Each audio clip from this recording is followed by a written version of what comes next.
Pozdrav svima! U ovom videu rješavamo zadatke produženog odgovora sa probne mature 2023. godine.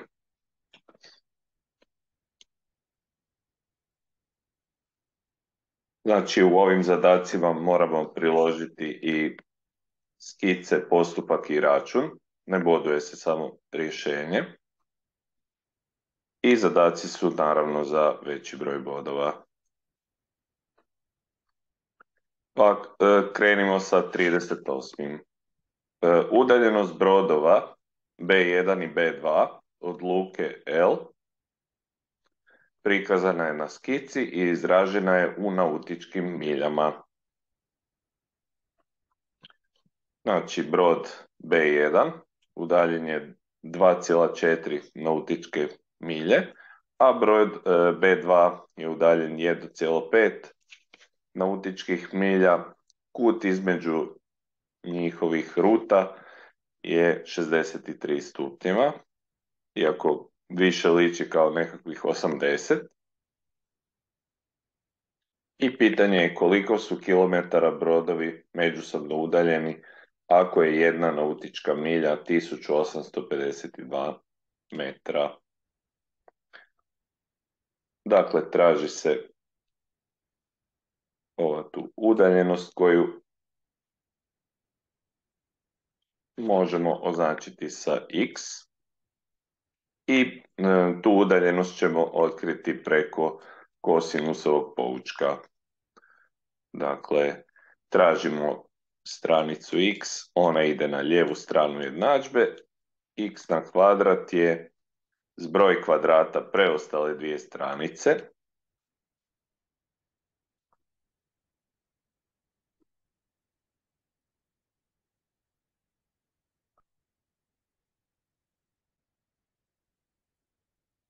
Moramo koristiti i zagradu, naravno, i minus 2 puta umnožak stranica koje su nam poznate, 1,5m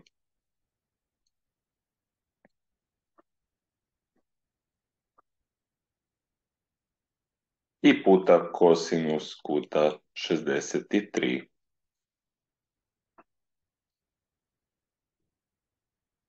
Zatim imamo x na kvadrat je jednako 1,5m kvadrirano je 2,25m na kvadrat.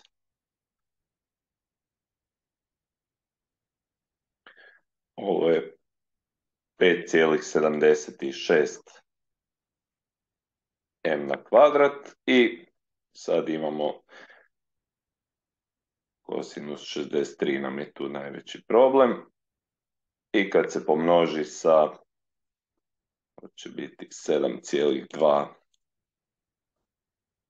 dakle minus 3,2687 m na kvadrat. X na kvadrat je, dakle, ovo ćemo pomnožiti sa minus 1 i zbrojiti sa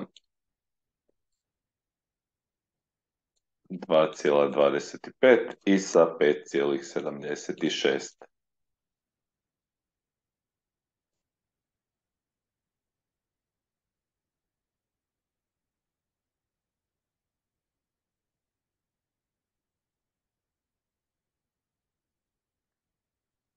Sada uzimamo korijen i udaljenost brodova je 2,177 nautičkih milja. I sad na samom kraju uvrstimo umjesto nautičke milje udaljenost u metrima. Dakle, ovo ćemo pomnožiti sa 1852. 4032,6. S obzirom da treba u kilometrima, 4,0326 kilometara. Evo, to bi bio 38 pod 1. Zatim 38 pod 2.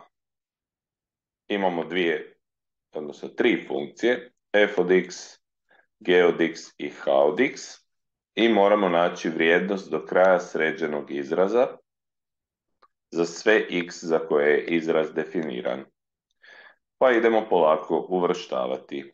U brojniku ovog prvog razlomka imamo f od x plus 1, znači 8x na treću plus 1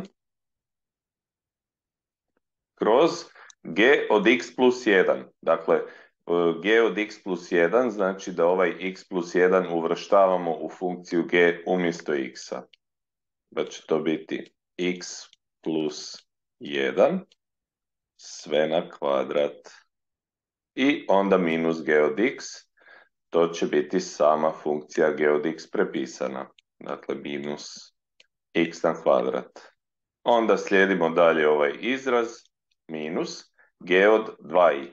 Dakle, sad ovaj 2x uvrštavamo umjesto x-a u funkciju g, pa će to biti ovako. I plus 2 puta h od x, to je 2 puta x. Srediti ćemo ovaj sad izraz. U brojniku imamo 8x na treću plus 1, ali to je zbroj kubova. To je kao da piše 2x sve na treću plus 1 na treću. I to možemo onda faktorizirati po formuli za zbroj kubova.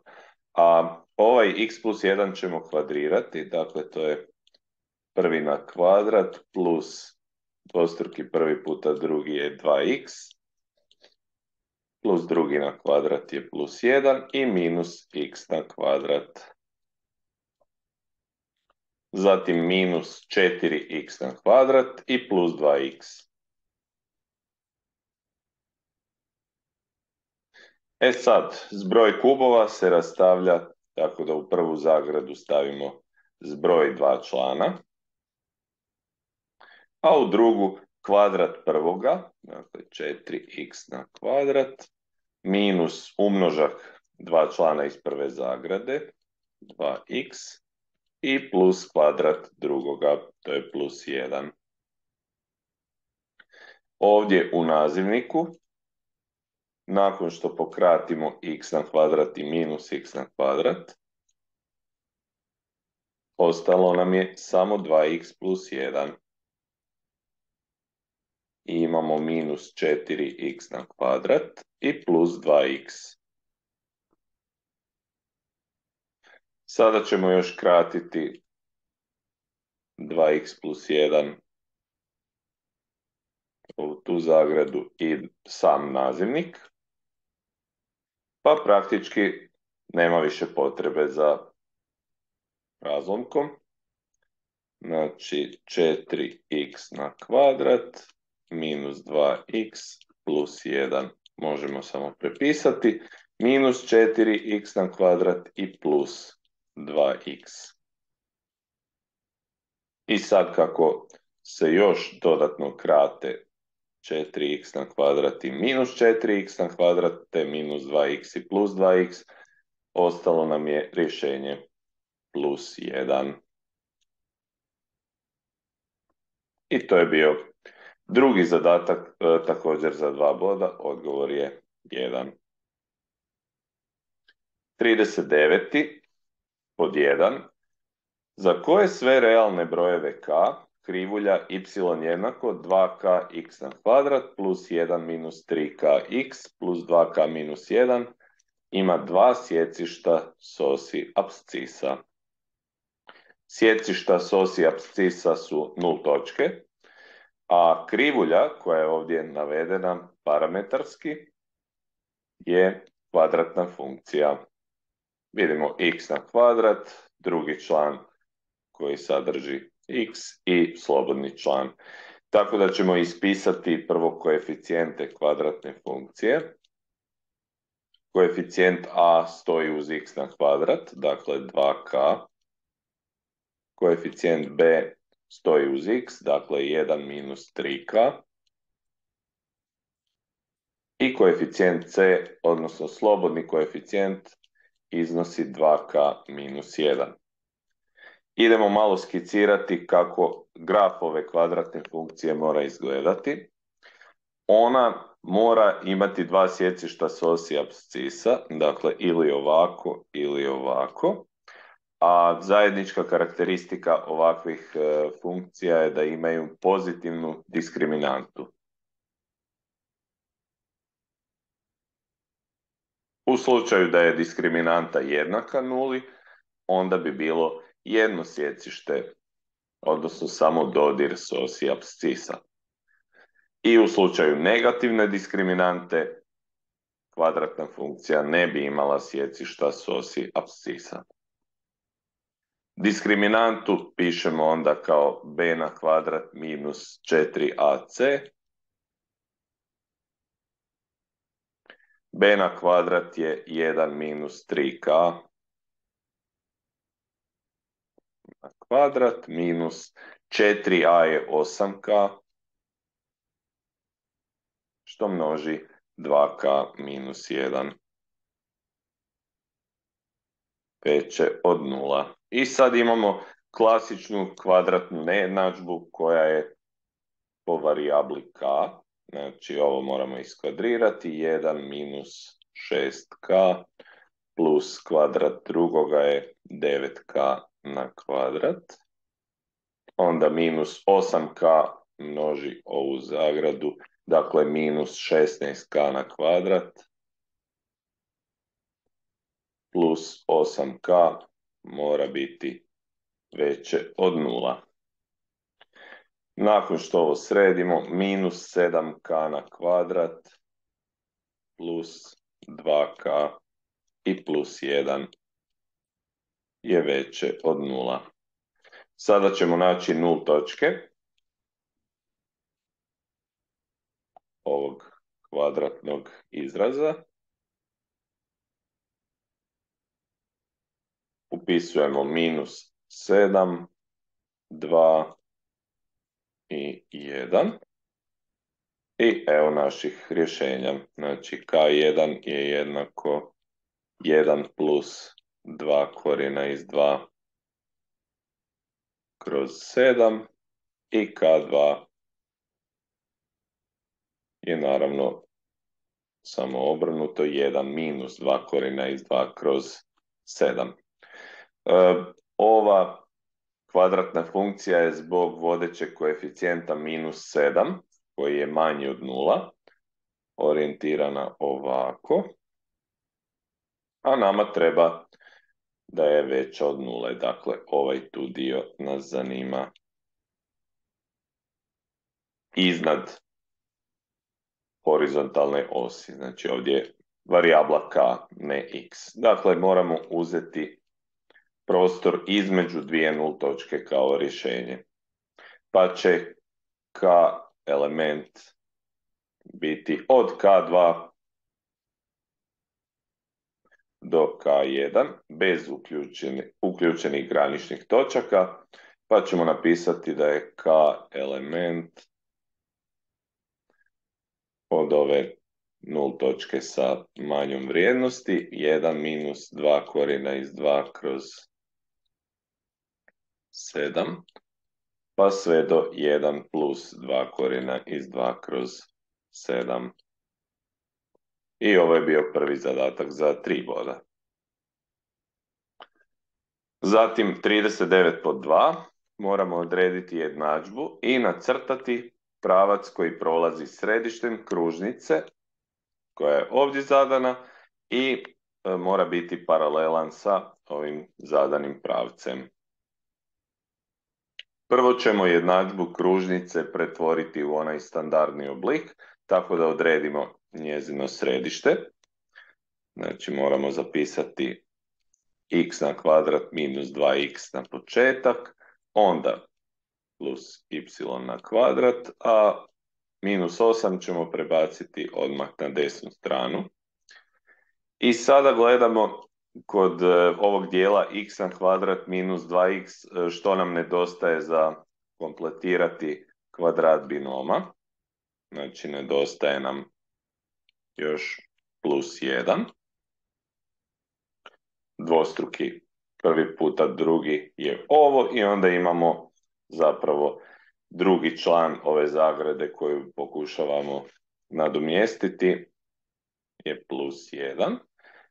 Prepišemo plus y na kvadrat i na desnoj strani također dodamo plus 1. Znači ovo tu što smo dodali na lijevoj moramo dodati i na desnoj strani. No sada smo u ova prva tri člana dobili kvadrat binoma, dakle x minus 1 sve na kvadrat plus y na kvadrat jednako je 9. Iz ovoga vidimo sve parametre kružnice, ali nas zanima najviše središte. Središte je točka 1, 0.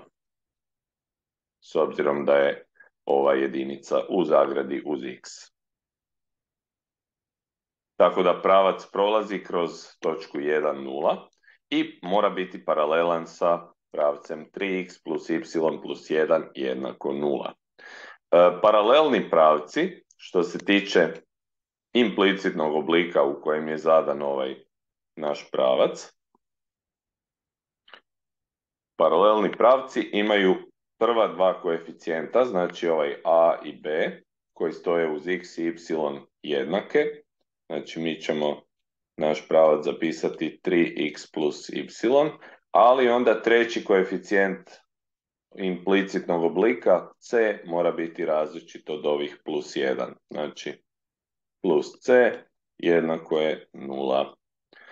I sada ćemo uvrstiti koordinate središta kružnice koju smo dobili, jer pravac mora proći kroz tu točku. Dakle, imamo 3 puta 1 plus 0 i plus c jednako je 0, pa će onda biti c jednak ovaj 3 kad pređe na desnu stranu, minus 3, i imamo naš pravac. Dakle, 3x plus y minus 3 jednako je 0. Odnosno, ako ga prebacimo u eksplicitni oblik, to je minus 3x plus 3. Kod crtanja pravca možemo krenuti od ove točke plus 3 gdje sječe os y i nakon toga za recimo x jednako 1 će vrijednost y biti točno 0.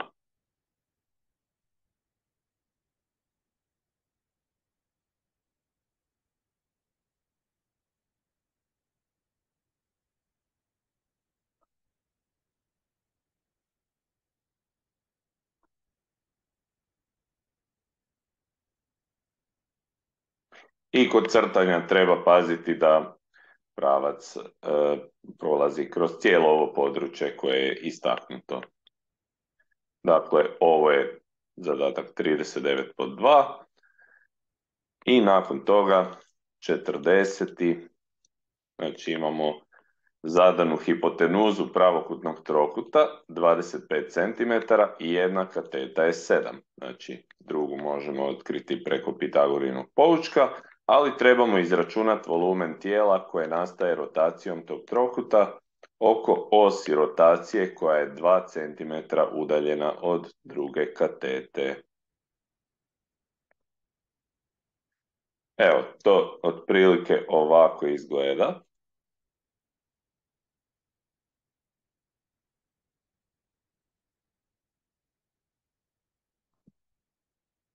Ovdje je naš pravokutan trokut, kateta kraća je smještena ovdje. Drugu katetu ćemo naći preko Pitagorinog poučka, dakle drugi korijen od 25 na kvadrat minus 7 na kvadrat. Plavo je os rotacije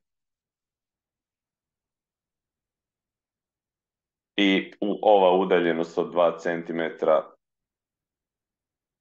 je ovdje, znači ovo je 2. Ovaj korijen nam daje 625 minus 49, znači 576, pa je to 24. Dakle, druga kateta je 24 i sad imamo sve podatke koji su nam potrebni za izračun volumena tijela. Kako ovo tijelo izgleda? Dakle, ako gledamo ovaj ovdje razmak od 2 cm, nam je napravio od našeg trokuta krnji stožac, znači krnji stožac od kojega još moramo oduzeti volumen ovog valjka koji se nalazi unutar njega. Što se tiče krnjeg stožca, ova manja baza ima polumjer jednak ovih 2 cm, a veća baza je 7, duljina katete i opet plus ovih 2. Dakle, 7 plus 2 će biti jednako 9. I idemo prvo izračunati onda volumen krnjeg stožca.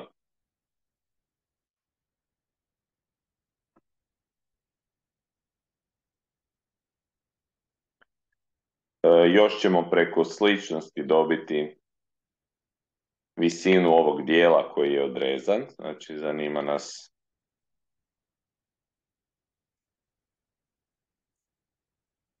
ako je ovo 9,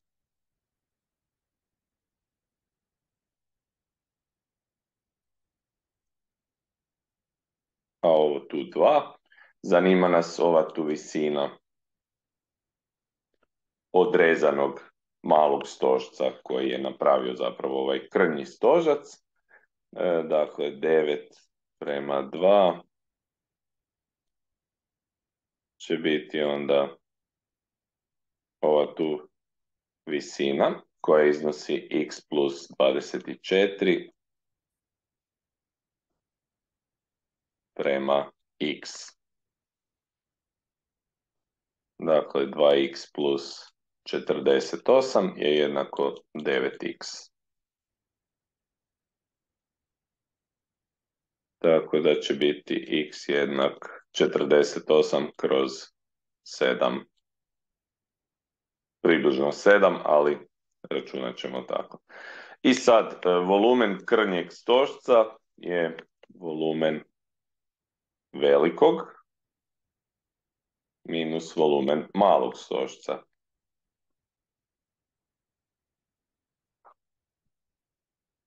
Veliki je znači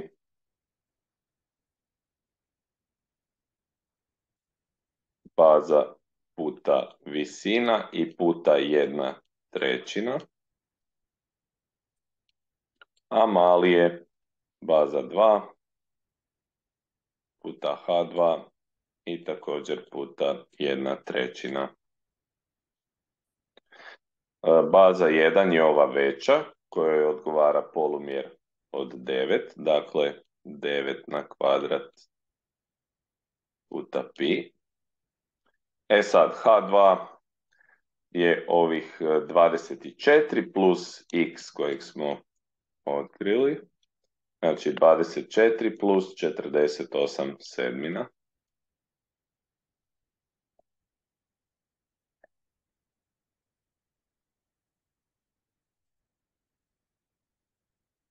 I sve to pomnoženo sa 1/3. Minus baza 2, njoj odgovara polumjer od 2 cm, znači 2 na kvadrat puta pi, i puta visina malog stožca koji je odrezan i na taj način stvorio krnji je 48 sedmina i puta 1/3. I od ovog volumena za ukupni volumen ćemo još oduzeti onda i ovaj valjak, to je dosta lagano. Znači, volumen valjka koji se nalazi tu u sredini,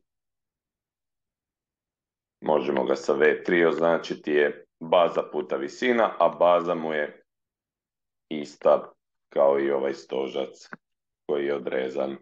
Znači V3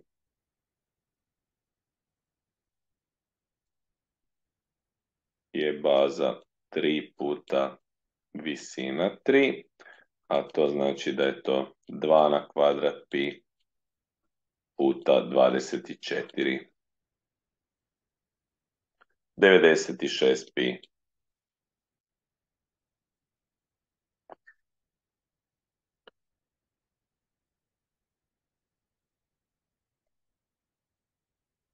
Ovaj volumen ćemo sad izračunati, dakle,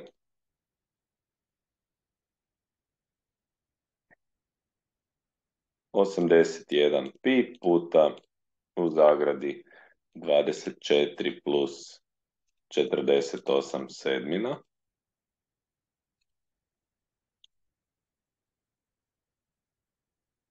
I sve to puta 1/3.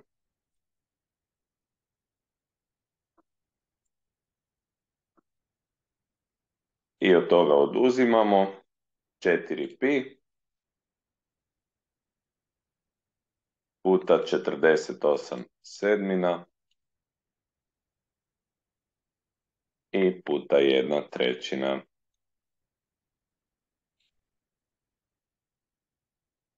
824 pi. Dakle, ovaj V je volumen krnjeg stožca, ali od njega još moramo oduzeti V3, odnosno volumen valjka koji se nalazi u sredini tog geometrijskog tijela, tako da će V ukupno biti V minus V3, odnosno 824 pi minus 96 pi, i to će biti 728 pi. 728 pi, s obzirom da je sve bilo u centimetrima, onda će ovo biti još centimetara kubičnih.